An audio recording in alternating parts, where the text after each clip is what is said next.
नीम करौली बाबा को लोग यूं ही हनुमान जी का अवतार नहीं मानते। उनके जीवन में ऐसी अनगिनत घटनाएं घटित हुई जिन्हें सिर्फ चमत्कार नहीं बल्कि ईश्वरीय लीलाएं कहा जाए तो गलत नहीं होगा। एक ऐसी ही घटना जिसने यह सिद्ध कर दिया कि बाबा केवल एक साधारण संत नहीं बल्कि दिव्य शक्तियों के स्वामी हैं। बात उन दिनों की है जब भारत के एक युवा सैनिक को युद्ध के मैदान में भेजा गया था। उसका परिवार बाबा का अन्य भक्त था और उनकी कृपा पर अटूट विश्वास रखता था। लेकिन उस दिन जब बेटे के युद्ध में जाने की खबर आई तो घर के बुजुर्ग माता पिता चिंता से व्याकुल हो गए। उनके हृदय में एक ही डर समाया हुआ था, क्या उनका बेटा जीवित लौटेगा। वह मां जिसका बेटा युद्ध भूमि में जाने को तैयार था बाबा के चरणों में गिर पड़ी। बाबा, मेरे बेटे को बचा लो, बिना उसके मेरा जीवन शून्य है।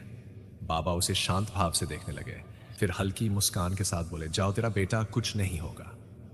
मां को बाबा के वचनों पर विश्वास था लेकिन मन में भय भी था।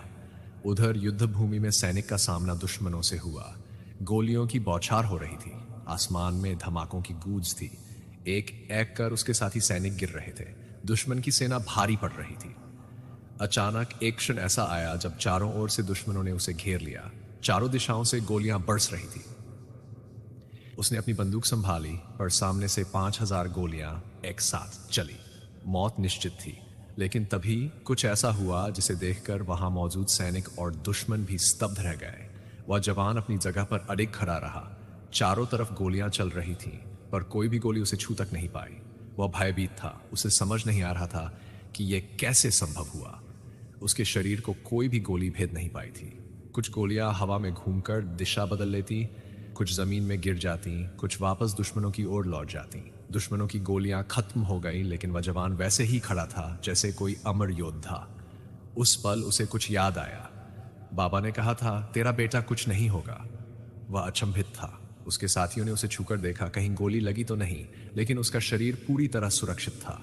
वह समझ चुका था कि यह बाबा की कृपा थी। उसने तुरंत अपने माता पिता को चिट्ठी लिखी, मां, बाबा सच में भगवान है। मैं मौत के मुंह से लौटकर आ रहा हूं और इसका कारण सिर्फ और सिर्फ बाबा है। जब ये चिट्ठी मां बाप तक पहुंची, उनकी आंखों से आंसू छलक पड़े। वे दौड़ते हुए बाबा के पास पहुंचे और उनके चरणों में गिर पड़े। बाबा, आपने हमारे बेटे को नया जीवन दिया। बाबा बस हल्का मुस्कुराए और बोले, अरे हम कौन होते हैं किसी को जीवन देने वाले, सब खेल उसी का है।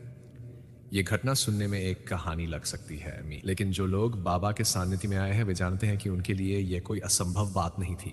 उनकी कृपा से असंभव भी संभव बन जाता था। तभी तो लोग उन्हें हनुमान जी का अवतार मानते हैं। बाबा थे ही ऐसे। उनके चमत्कार केवल कहानियां नहीं बल्कि साक्षात चमत्कारी सत्य थे जो आज भी उनके भक्तों के जीवन में घटित हो रहे हैं। बुजुर्ग माता पिता बाबा के चरणों में लौट गए थे। उनकी आंखों से अश्रुधारा बह रही थी लेकिन वे शब्दहीन थे। दिल बस यही कह रहा था, अगर बाबा न होते तो आज हमारा बेटा जीवित न होता।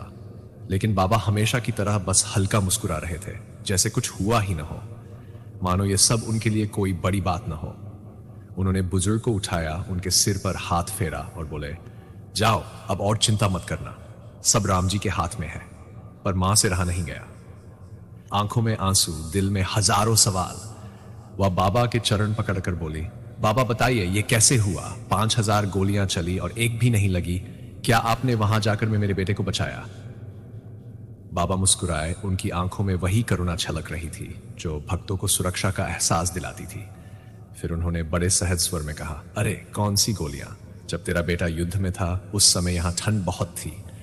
मैंने बस एक कंबल ओढ़ लिया था। सब स्तब्ध रह गए।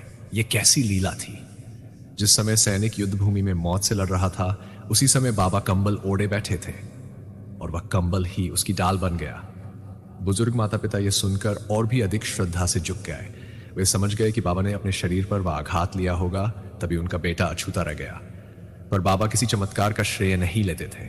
उन्होंने बात बदल दी, अब बहुत हो गया, जाओ अपने बेटे को मिठाई खिलाओ, वह वापस आ रहा है। कुछ दिन बाद वह सैनिक सच में लौट आया। उसे देखने के लिए पूरा गांव उमड़ पड़ा। सभी जानना चाहते थे कि आखिर क्या हुआ था।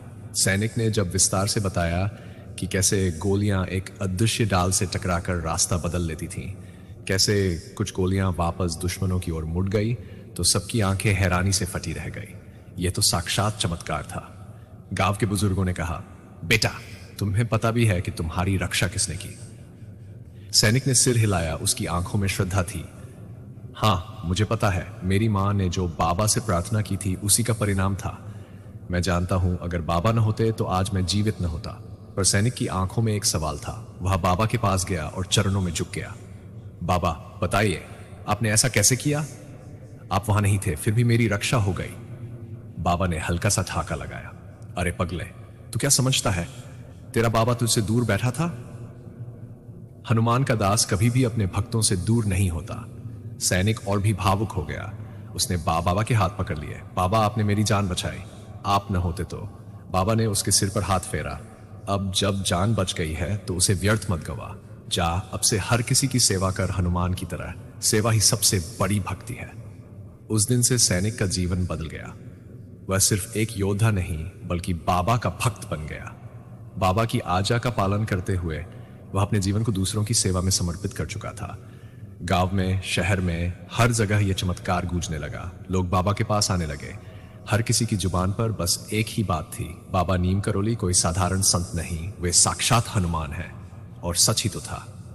जब 5000 गोलियां एक इंसान का कुछ नहीं बिगाड़ पाई, जब मृत्यु स्वयं हार मान गई, तो भला ऐसा कैसे संभव होता अगर बाबा कोई साधारण संत होते? लेकिन बाबा के लिए यह सब कुछ मायने नहीं रखता था। वे तो बस मुस्कुराते रहते। उनकी नजरें हमेशा भक्तों के चेहरे पर होती, मानो कह रही हों, डरो मत। जब तक विश्वास है, जब तक प्रेम है, तब तक कुछ भी असंभव नहीं।